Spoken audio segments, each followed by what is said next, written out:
Gustong tanan ng kamatuoran, pero walay gustong mahimong tinoy. Muingon ta gusto ko klaro, pero magdago ragi hapon sa tunga-tunggang tubag ulimpyo nga bakak.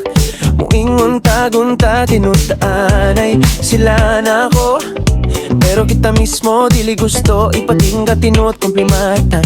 Malayo tag pagkamatinodanon sa uban, pero maglisod taog angkon sa atong sala. Kahadlok og mga insecurity sa sulod, nindot paminawan ang kamatuoran. Kung dili pa ikaw ang muako, kung dili pa ikaw ang muingon nasayo ko, kung dili pa ikaw ang mapugos og istorya nga lisod paminawon, kung dili pa ikaw ang ma-expose unsa ka kang tinuot, kung walay nagtanaw nimo.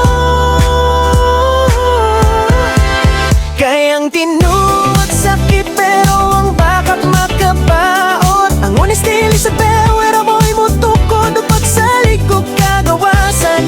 Kung gusto kag tinuod nga relasyon og dilibot nga kalinaw, undangi ang dagan na tubangan ang kamatuoran.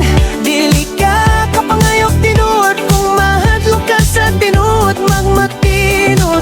Anon ka dili lang sa uban, pinakauna sa imong kaugalingon. Dihay masugod ang tinuod nga kausaban. Ang honesty dili lang kay pagsulti sa tinuod, kung dili pag kinabuhi sa tinuod. Pagpili sa pagkasinsero, bisan masayon ng bakak. Pagpili sa integridad, bisan dili ka ma-benefit. Pagpiling pareho ka sa imong private ug public nga kinabuhi, mauna ang tinuod nga pagkatawo. Kung gusto tagbuotan og tinuod nga relasyon, kung gusto talig-on nga panagigalay, kung gusto tagkalinaw sulod sa atong kaugalingon, undangi ang paglikay sa kamatuoran.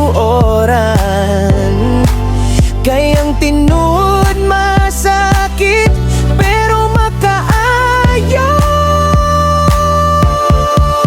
Kayang tinuod sakit pero ang bakak makadaot. Ang honesty pati paminawan usahay, pero maoy mutukod og respeto og kagawasan. Kung gusto kag tinuod nga relasyon og kalinaw, ayaw nagdagan at tubangi ang tinuod. Dili ka kapangayo kamatuoran, kung mahadlok ka niya pag matinod anon sa uban ug labi nagyot sa imong kaugalingon.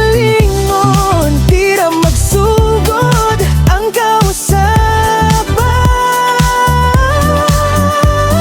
Be honest kay ang tinuod dili kaaway, maonay suga nga muluwas nimo gikan sa imong kaugalingong landong.